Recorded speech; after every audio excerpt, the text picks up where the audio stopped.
Hello everyone and welcome to Greatest Scene Ever, or as I like to call it, Two Guys with Hats. I'm Greg. And I'm Paul. So, what makes a greatest scene great? Subjective? You bet. Everyone has a favorite or favorites, but there are cinematic reasons why some scenes are greater than others. And that's the point of our little show. We're going to give you the because in the why I liked it. And this program will also allow us to explore not just genres, but in future shows, significant directors, actors, and cinematic techniques.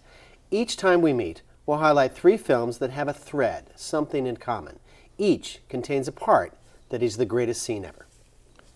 Today we'll take a look at some of the best scenes that captured the imagination of filmgoers since 1903's The Great Train Robbery. We're talking Westerns. Greg, you're first up. Well, you know, Paul, I want to start with Westerns.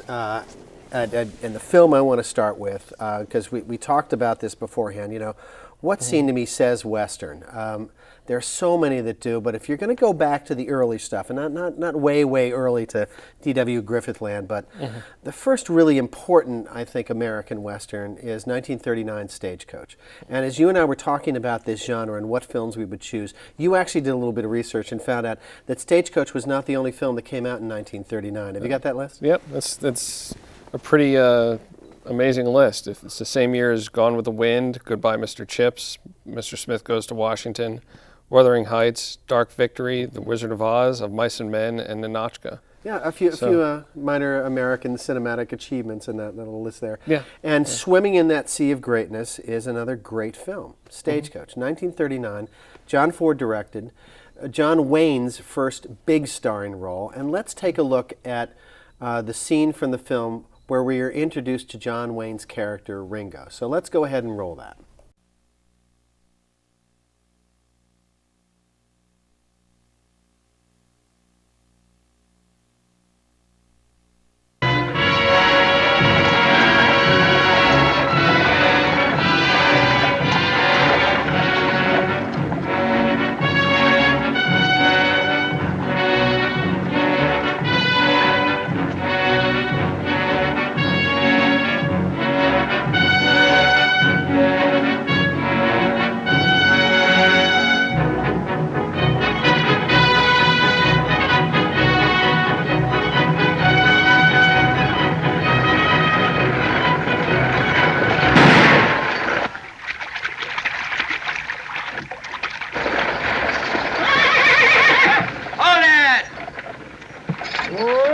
Steady, ho.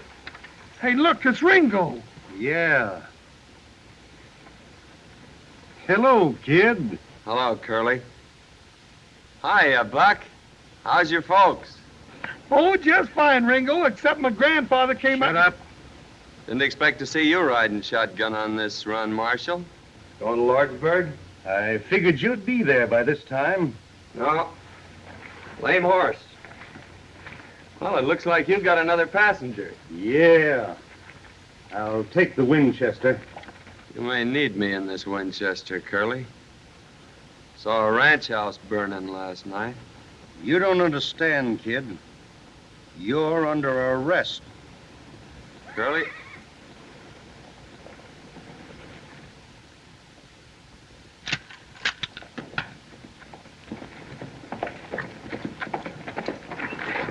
Everything all right, Marshal? Everything's all right, Lieutenant. Hope I ain't crowding you folks, none. The more the merrier. Ready! Well, Stagecoach. you know, before we start, I'd like to just talk about Andy Devine for a minute, who is the driver in that scene. If you look at, you know, sort of the template of Westerns and how in every Western that followed this, there was the heroic figure like the John Wayne, but also these sort of sidekicks. Yeah, with the goofy voice and Slim Pickens and Andy Devine. Filling those roles in so many movies. Kind of goofy but wise. Yeah, and Always comes out with at least one smart thing, you know. And I mean, right through you pick out you mentioned Slim Pickens. There's Walter Brennan played that in so many films. Exactly. Tonto to the Lone Ranger, and Robin to Batman. It's the sidekick. But Andy Devine was kind of that Western take on the sidekick, which was a little bit dense. Maybe we thought he was stupid. Mose in The Searchers, who just plays this. You think he's kind of dumb, but they always come up with that one little pearl of wisdom. Yeah, and he was actually used as one of the bullets in Andy Robert Devine. Zemeckis. In Robert Zemeckis' Who Framed Roger Rabbit, when he pulls out the detective for his name, pulls out the gun, Right. The cartoon gun. Right. So yeah. Anyway, the other thing I want to bring up about this is a really interesting little tidbit, and I actually credit Vanity Fair for this. It's a great article. It's about a guy named Harry Goulding who owned a ranch in Monument Valley. Because I would venture to say that Monument Valley is one of the stars of this film. I mean, there's wonderful mesas and stuff like that. People credit John Ford for discovering Monument Valley as if it wasn't there before. Yeah. But as to taking the Western out there, it was actually a guy named Harry Goulding. He and his wife owned a dude ranch out there. And they had it in their minds that this would be a great location for a Western. So Harry Goulding, took pictures of his ranch in the Monument Valley and drove to L.A. without a plan, just a plan, but without an appointment, and drove to John Ford's office and sat in his waiting room until Ford would see him and laid all the pictures out on the table and said, "You should come make your films here." And John Ford was blown away by the pictures and went out there and checked it out, and sure enough, fell in love with Monument Valley, and the rest is, cinematic history. But it's sort of an interesting little thing. So maybe if you go back through it, we credit John Wayne for being, the father of the American Western, or maybe it's John Ford, but maybe it's Harry Goulding, actually. This guy that nobody knows about. And also another person who's important that people don't know about is Yakima Canutt, who did all of the the stunts for John Wayne, including the famous the stagecoach the transfer where he goes underneath the stagecoach, which is used as the template for Raiders of the Lost Ark, where Indiana Jones goes underneath the Nazi truck. So. Okay, well, we're going to have to leave Stagecoach there. So much more to talk about, which we will do so after this break. Greatest scene ever. We'll be right back.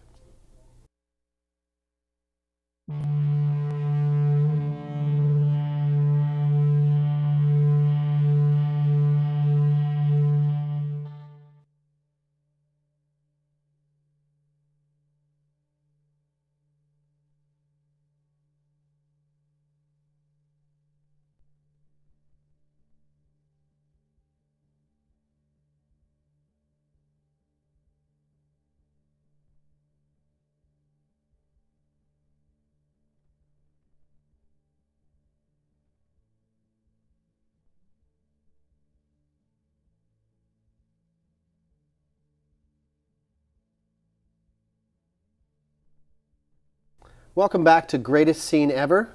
Paul, what do you got for us? Well, the term spaghetti western was coined because of Sergio Leone and his output, which is substantial in this genre, and it culminates as far as the first three of his most popular movies in The Good, the Bad, and the Ugly, and the most famous scene, or one of the most famous scenes, is the climactic shootout in The Good, the Bad, and the Ugly. So that's what we have here. Fantastic. Let's take a look. Shootout scene from The Good, the Bad, and the Ugly, 1966, Sergio Leone.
the amazing thing about this is that Sergio Leone didn't initially want Clint Eastwood for that role. Mm-hmm. He asked Henry Fonda for that to play the part, and he asked Charles Bronson, and they both turned him down. And then he went to James Coburn, and they couldn't agree on a price. So Clint Eastwood was the fourth pick. He was your bargain basement and turned out to define the entire genre. Exactly. The music in this is so amazing. And, for those of you out there watching this, especially students, who are film students who are watching this thing, and think that Quentin Tarantino or Robert Rodriguez invented, this sort of, that same kind of trumpety and big choral sort of thing. No, this is Sergio Leone, and that's Tarantino and Rodriguez paying homage to Leone in doing that. Yeah. That's sort of wonderful. But just the build-up is just so delicious. And Morricone, the music is iconic in that way that it defines the genre. Yeah. And this is part of a long working relationship they had. And initially, he didn't want to use him at all, and Morricone had to convince Leone that he was the right person for the job, because he had seen an earlier work of his and didn't like the music he'd composed for that Western. Right. And tell me about the hyena too. You were talking about the hyena during the break before we got to this. The theme of this is meant to reflect the sound of a hyena. And one of the things I like about what Morricone does in his scores is also in a later film, Once Upon a Time in the West, he uses the same sort of technique with Charles Bronson and a harmonica. Kind of thing like that, yeah. Exactly. It's really wonderful. And it keeps the theme keeps kind of recurring and being this little like leitmotif, like they used in Wagner used in his operas, to represent that character. Yeah. And it's done so effectively. Yeah. And the other thing too is we did talk about spaghetti westerns, and people have often asked me this question. Are they speaking English? Some people clearly are not. So in this film, I actually did my research so I'd get my facts straight. It's good to get your facts straight when you're doing a show like this. Evidently, Lee Van Cleef, Eli Wallach, and Clint Eastwood were speaking English. And I think there were two others, one who played a sheriff, and one, look at my notes here, one who played a sheriff and one who played the one-armed man. They're both speaking English, and everybody else was speaking, either Italian and Spanish or whatever their native tongue was, just sort of interesting sort of thing like that. Yeah. But really pulled it off. Yeah, and the thing about this shot and in general in the shots, I think, of Leone's movies that are so great is Leone, takes his time to allow a scene to unfold and allow the story to tell itself. Mm-hmm. In this particular scene, there's rapid intercuts that increase.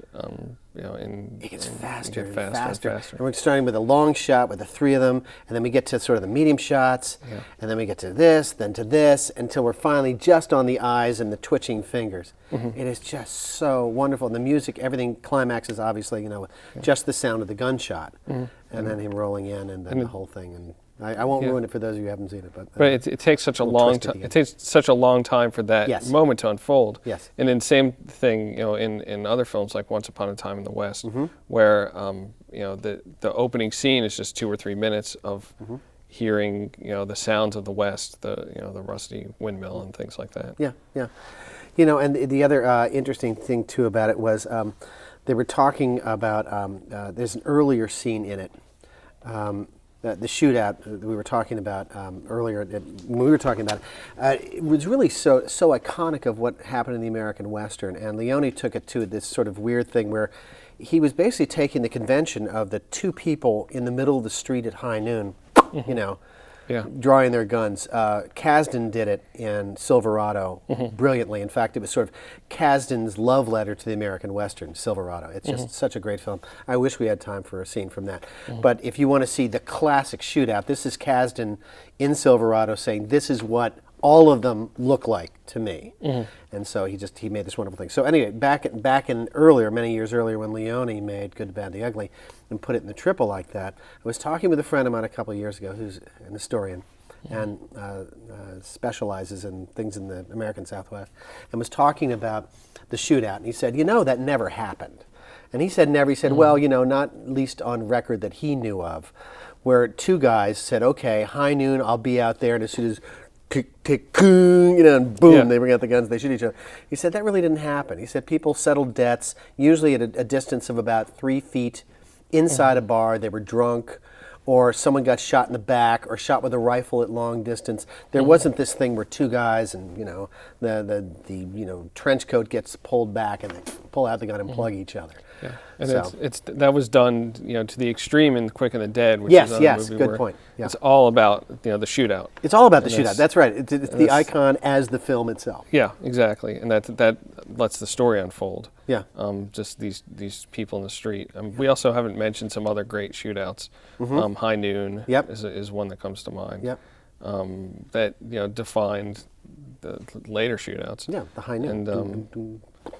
And you know, some other non-shootouts to me, which a moment that's my favorite is the one in Tombstone, where Johnny Ringo and Doc Holliday face off in a bar. Yeah. And Doc Holliday twirls a cup instead of And the answer to Ringo's with the Ringo's gun to- and yeah, stuff the like this. gunplay, yeah. That's a great scene. yeah. Okay, so there we go with the good, the bad, the ugly. So we're going to shift over now to a little bit of a segment. This is where we get you guys involved in greatest scene ever. I've got a trivia question. Each week we'll have one which will be along the theme of what our week's show is. So it deals with Westerns this week. And the question is this. The film title of the 2007 Western, The Assassination of Jesse James by the Coward Robert Ford, is a mouthful. The title, it's a mouthful. Why did the studio decide to release the film with such an awkwardly long title? Here are your possible answers. A, so as not to be confused with the 2005 documentary, The Assassination of Jesse James. B, the long title was the result of a legal settlement with the descendants of Jesse James, calling Robert Ford a coward. Or C, Brad Pitt, who played Jesse, wanted it that way and specified in his contract that the title should be that long and not changed. Send your answers to Greg S, Gregs, at american.edu. Greatest scene ever? We'll be right back.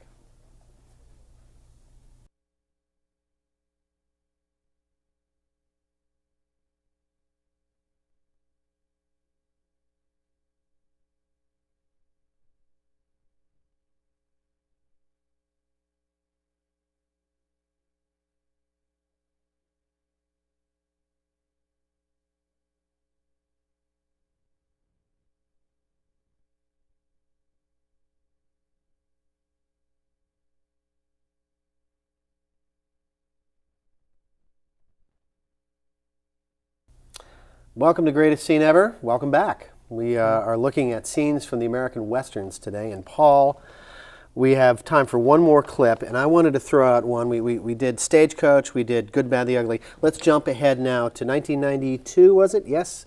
Unforgiven. Directed, starring Clint Eastwood. This is an interesting scene.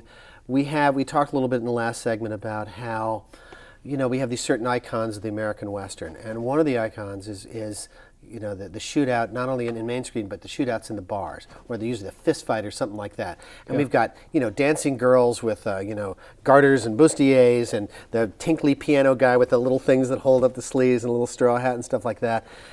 Not so much in real life. In bars, saloons rather, in the Old West, they were dirt floors, they were smelly. Quite often they would have mud roofs or things like that. And so here comes Clint Eastwood, who's going to make this movie about a burnout gunfighter who comes back for one last job. And there's a scene at the end where he confronts people in this saloon. And notice the lighting as we go through this specifically. So let's go ahead and roll the scene from Unforgiven. We'll take a peek at that and then talk about it.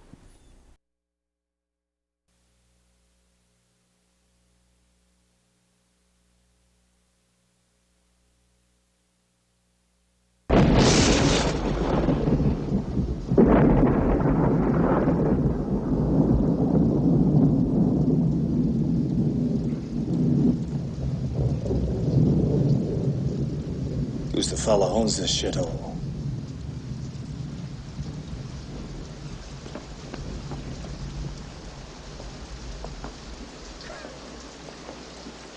You, fat man. Speak up. I own this establishment. Bought it from Greeley for $1,000. You better clear out of there. Yes, sir. Just hold it right there. Hold it!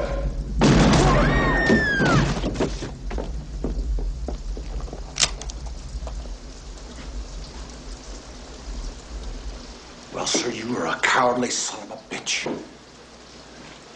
You just shot an unarmed man. Well, he should have armed himself. He's gonna decorate his saloon with my friend. You'd be William Money out of Missouri. Killed women and children. That's right. I've killed women and children. Killed just about everything that walks or crawled at one time or another. And I'm here to kill you, little Bill. For what you did to Ned.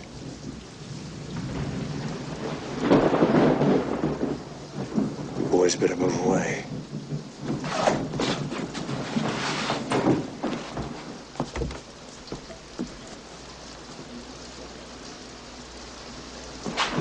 All right, gentlemen. He's got one barrel left. When he fires that, take out your pistols and shoot him down like the mangy scoundrel he is.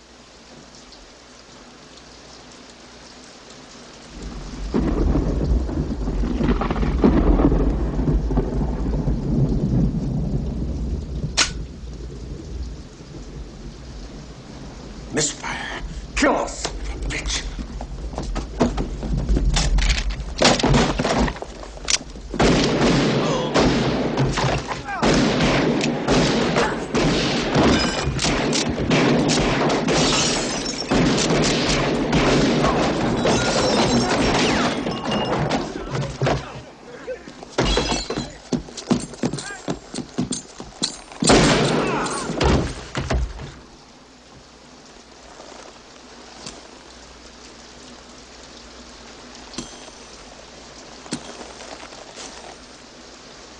Any man don't want to get killed.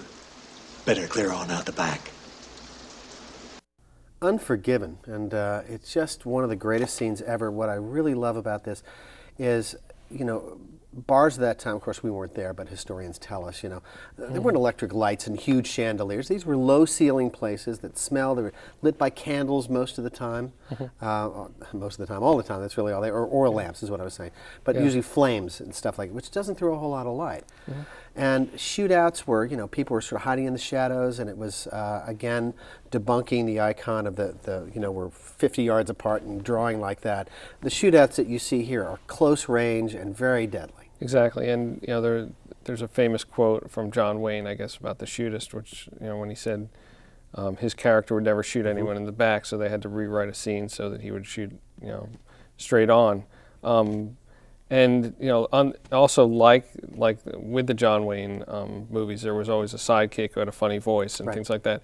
In this one, the posse is made up of a guy who's missing an arm, a guy who's overweight, That big chubby guy, right? Yeah, I mean, so it's breaking down a lot of those barriers and saying this is what it really was, in the American West. This is, not a romanticized version. Yeah, and things were sloppy. When we see the beginning of this film, it's one of the greatest opening scenes in a movie, where we toward the beginning of the film, where we first see Eastwood.